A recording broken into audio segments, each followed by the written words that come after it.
Phoebe, why are there three branches of government? That's a great question. It's one of those things that everyone knows about, yet nobody knows why. Do you know why? Yes, I do. Great! The Founding Fathers established three branches of government to ensure that no one person or group of people could amass too much power. The three branches of the U.S. government are the executive branch, the legislative branch, and the judicial branch. Each of the three branches is balanced by the powers of the other two co-equal branches.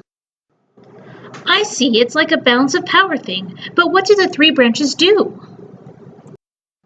Well, there's the executive branch, and it's headed by the president, who serves as the head of state and as the civilian commander-in-chief of the armed forces. The president is charged with implementing and enforcing the laws written by U.S. Congress. Thus, he is responsible for appointing the heads of various federal agencies. The vice president is also part of the executive branch and assumes the presidency if the president becomes incapacitated, dies, or is removed from office. That's a lot of power. Who keeps the president in check? The other two branches do, like the legislative branch. It writes the nation's laws. It is comprised of the House of Representatives and the Senate.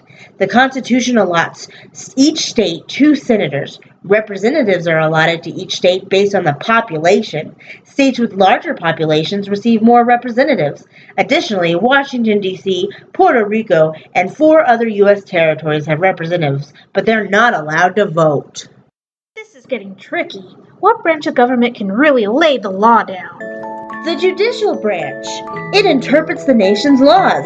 Federal judges are appointed by the president and approved by the Senate. The Supreme Court is the highest court in the land, and its decisions must be followed by all lower courts. Supreme Court justices are appointed for life by the president and approved by the Senate. Who is on the Supreme Court now? John G. Roberts. He's the Chief Justice. Anthony Kennedy, Clarence Thomas, Ruth Bader Ginsburg, Stephen G. Breyer, Samuel Anthony Alito Jr., Sonia Sotomayor, and Elena Kagan. I miss Souter. We all miss Souter, Muna. We all do. Wait a minute. That's only 8 members right now. Where's the 9th? Antonin Scalia died, and we can't fault him for that. How do they pick the next justice? You really want to go there? Well, I don't, so I'll stick to the textbook answer.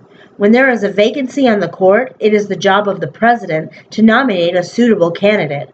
The Senate must vote to confirm the candidate. If a simple majority approves the choice, then there is a new Supreme Court justice. However, confirmation is never a foregone conclusion. When the Senate does not vote in favor of a candidate, the president must supply another nominee. I want to be a Supreme Court justice. Trust me, you don't. Not right now. Besides, there are qualifications. Like what? The Constitution does not say that a justice must be American-born, a certain age, or hold any particular profession before being selected. However, most justices tend to begin their tenure while in their 40s or 50s, and may remain with the court as long as they wish, or until they are impeached for improper behavior. Most Supreme Court nominees are personal acquaintances of the sitting president. An overwhelming majority of them attended law school and worked as a lawyer or served as a judge prior to their nomination. In fact, in the long history of the court, most of the justices held some kind of public office before being confirmed.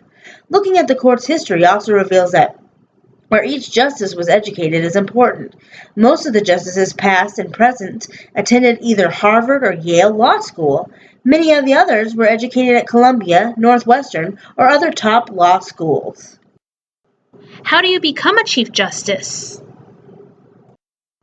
The court's highest justice also is not required to have any specific qualifications. In fact, the Chief Justice isn't even required to have served as an Associate Justice.